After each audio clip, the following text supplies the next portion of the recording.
Vanessa was last seen April 22nd, just before noon. That's when I decided to start calling the base, and they told me that they hadn't seen her since Breaking about. news in the Vanessa Guillen case. The attorney for her family confirms that authorities have positively identified partial remains. So at this time, I want to take a moment of silence. The family just didn't feel that they were making a complete, thorough investigation. Say her name! Vanessa Guillen! Say her name! Vanessa Guillen! And even though she has tragically died young, her legacy will be long-lasting. We don't have a system in place that will provide for a woman like that to go and report. She's not here no more. We're still fighting for justice. We're still gonna come out, whatever it takes to fight for justice.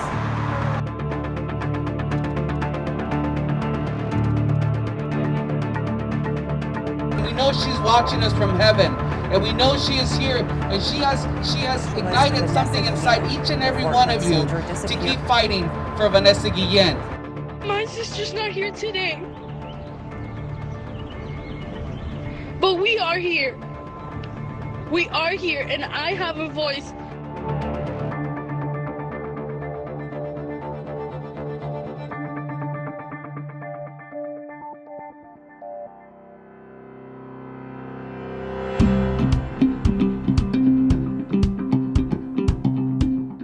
Hello, and thank you for joining us for Believe 2021, the Houston Area Women's Center's premier annual fundraising and advocacy event. My name is Emily Dawn Whitehurst, and I am honored to serve as HAWC's CEO. This year's Believe 2021 pays tribute to Vanessa Guillen, a 20-year-old Army soldier from Houston who was tragically murdered just a year ago this month. Today's event is intended to recognize those who have worked tirelessly, even in the midst of a global pandemic, to make sure Vanessa's death was not in vain. You will learn about the grassroots advocacy led by her family and friends that sparked a national movement, shining a long overdue light on the military's pervasive failure to confront sexual harassment and assault within its ranks, especially for women and women of color. You will hear from Congresswoman Sylvia Garcia and from the family of Vanessa Guillen and from their attorney, who share in heartbreaking detail who she was, why her life mattered, and their unrelenting resolve to ensure justice for Vanessa. We also honor an important community partner. The program today will tell you about the services HAWC provides and our ongoing work to prevent domestic and sexual violence before it happens in the first place. But first, we want to take a moment to thank our sponsors, without whom this program would not be possible. Because while this event is virtual, thankfully, the financial support is not.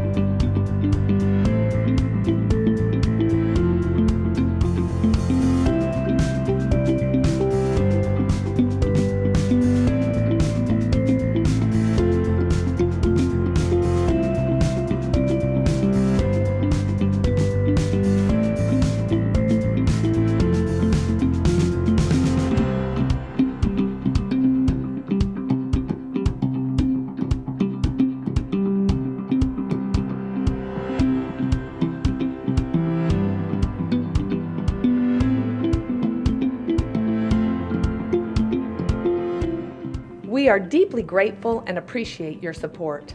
On behalf of our staff, board of directors, and the clients we serve, thank you for being here to show survivors of domestic and sexual violence we care and that we believe.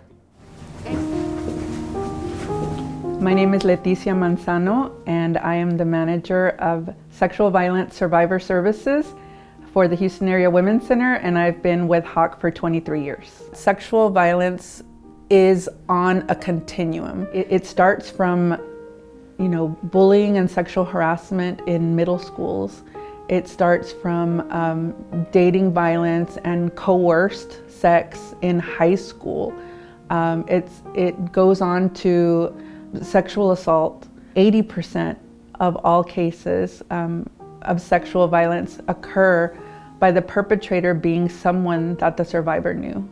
Many survivors are ashamed and think that something is wrong with them and that that's why this happened. They ask themselves, why me? I want to share with them that this happened to me in childhood, it happened to me as an adolescent, and it happened in college, and it was nothing that I did to make it happen. I share my story because I want them to know that there's hope.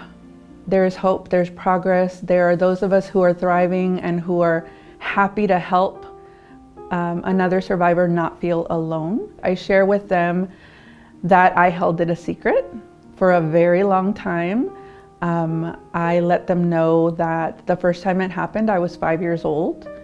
And when it happened again, I was 12. And it wasn't until I was 14 that I spoke out. I let them know that that's part of what HAWC does. We're here to be a safe support system. The hotline is just there, 24/7, 365 days a year. We're not closed at Thanksgiving. We're not closed at New Year's Eve. We are always open. If it happened in your home, if it happened at your apartment and you're afraid to go back, call our hotline.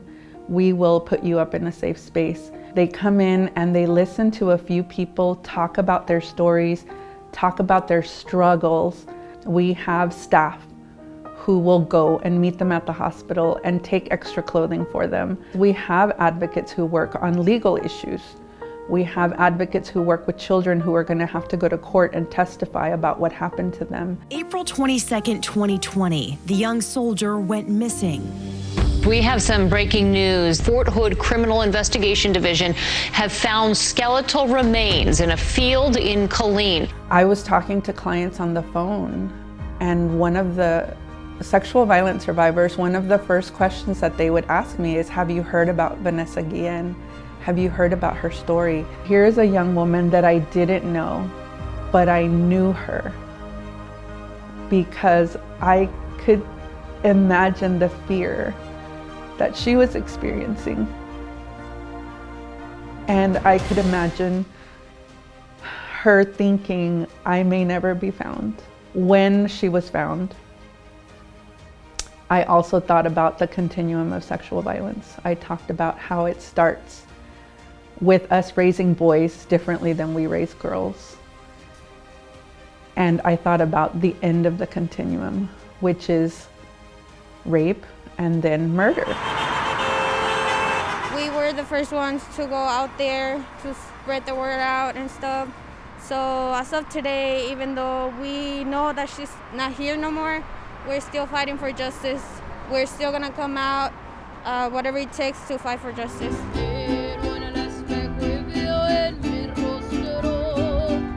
This has been sort of the Me Too movement for military women, and we have heard so many more stories, more people are coming forward. I just want more people, more women, more men to talk and to speak up on sexual violence, because this doesn't just affect Latina women, it affects white women, black men, white men, everyone. Like really, there's so many people that go through this. Military sexual assault is a problem. We need to make sure that we take care of it, and we need to make sure that nothing like what happened to Vanessa happens to another soldier again. The key thing is that we'll take the process out of the chain of command.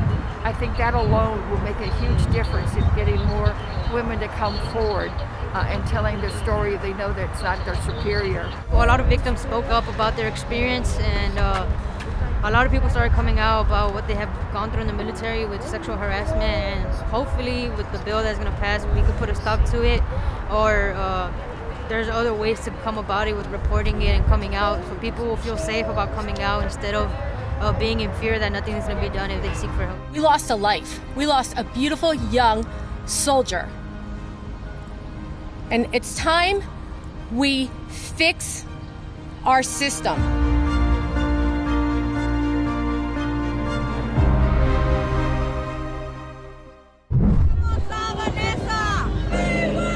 Pues yo qué puedo decir de mi hija, que fue una niña. She was a beautiful daughter that was very loved by a lot of people, especially her family, and she was always motivated to do what's right. and she thought that the army was for her, unfortunately did not knowing what actual ending it would have. De que se va a hacer justicia por esa niña inocente. She has a lot of faith in God, and that faith is what drives her to keep going. And she also has a lot of faith that because of that, justice will be served. And she does wear a lot of things because it just keeps her close to her, especially whatever was hers. Porque era mi adoración, era mi vida. Parents don't like admitting it, but they have their favorites, and that was hers because, you know, they were so similar. You know, it hurts her a lot that she signed up to serve for her country, yet this is the way that they pay her back. There's no type of justice. Guillen was last seen April 22nd at Fort Hood. Her family says before she went missing, the 20-year-old told them she had been sexually harassed by a superior. She's sad because the way that they did things, no one deserves that. Not even the worst criminal ever. They don't deserve to be treated the way that they did. Era una niña pura y limpia. Yo sé porque soy su madre y la conocí. She was only 20 years old. Very innocent, very pure person. And I want justice. She's asking for Congress. Al presidente. The president, President Biden himself. Que así como dijeron que me iban a ayudar, yo no quiero que las palabras se las lleve al viento. Yo quiero hechos. So since they promised to help, she doesn't just want it to be something in the media as where they're saying, you know, we're going to help you, yet there's no action taken. Every single day, still got the pain on my heart, you know.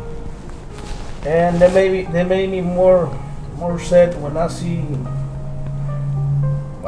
my wife Gloria or Mayra or any other, or my girls, my sons, you know, like sad, like not say nothing, but they crying.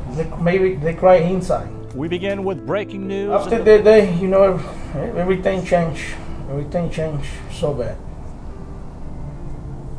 But still here, looking for, how do you say, a justice? Yeah, justice for my daughter. And for another ones too, later on in the future, another soldiers too. Sometimes, you know, it seems like nothing happened, and I have to remind myself, like, hey, she's not here and you're doing this for a reason. I know she's looking down at us and she's proud of what's been happening, even though it had to be this way, unfortunately.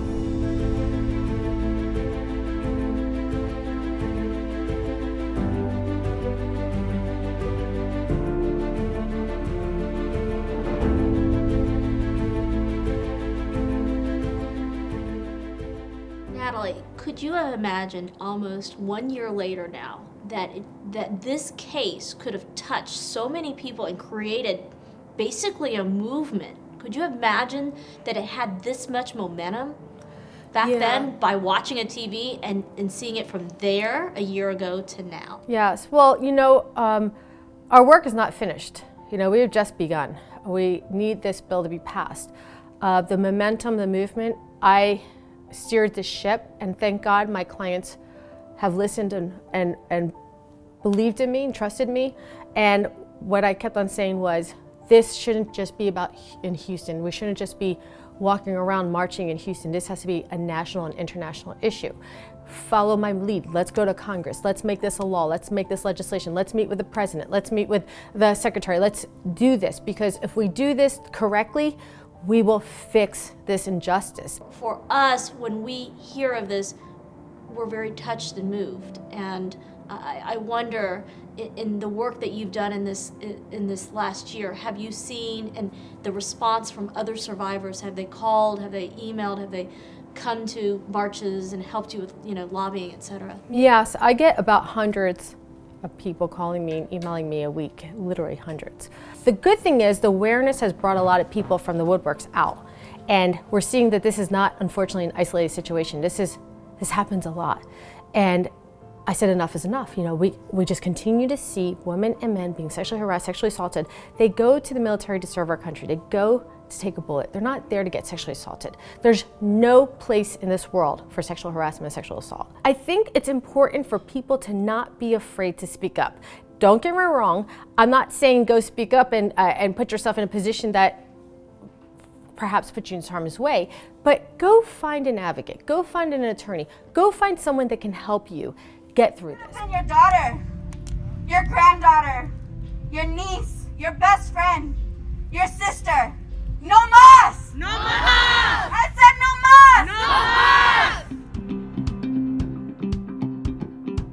más! Our deepest gratitude to the Guillen family and to Ms. Kawam as they continue to fight for justice for Vanessa. Vanessa's story is the story of too many survivors, of fearing retaliation, of not being believed, and of not having a voice. As you just heard, Vanessa's death will not be in vain, but instead is a catalyst for change. For the thousands and thousands who have joined her movement from right here in Houston to beyond, your voice counts. Sexual violence does not have a place in our communities nor in our institutions. We must speak up and speak out, hold perpetrators accountable, and support survivors by letting them know it is not your fault, you did nothing to deserve this, and help is available. As we conclude our program, we want to take a moment to recognize a very important community partner, the Harris County Office of the District Attorney and DA Kim Ogg. I'm Kim Ogg, Harris County District Attorney. I'd like to thank the Houston Area Women's Center for its long-standing partnership in fighting domestic and sexual violence. For more than 25 years, HAWC has stood alongside the prosecutors, investigators, and support staff of the DA's office, assisting clients with protective orders and providing a response for high-risk clients in imminent danger.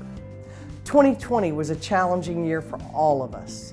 And as this pandemic continues, our office recognizes the extraordinary circumstances crime victims face when trapped in abusive relationships. It's resulted in a significant rise in interpersonal violence across our city and the nation. Survivors need our help. And this year, I'm proud to announce that the District Attorney's Office has awarded $296,041 of criminally seized funds from drug and human traffickers to support HAWC's critical services, to expand your web and hotline services so that victims can access safety on demand and when they need it. The safety of crime victims remains the top priority at the Harris County District Attorney's Office, and I'm grateful for our partners at HAWC, whose advocates offer hope and healing to countless survivors day in and day out. I'm honored to accept the 2021 Believe Community Partner Award on behalf of every member of the Harris County District Attorney's Office, and I look forward to our continued work together to stop domestic and sexual violence. Hi, my name is Hector Villarreal, and I'm honored to serve on the HAWC Board of Directors this year. As we all continue to navigate the challenges of this ongoing pandemic, at HAWC, the needs are great. Just last year, HAWC reached more than 65,000 women, children, and families in our community. This organization is a lifeline for so many escaping abuse. Please consider making a difference in the lives of survivors with a contribution. We've shared a text to give, or you can head to HAWC.org. Thank you, and we look forward to your support.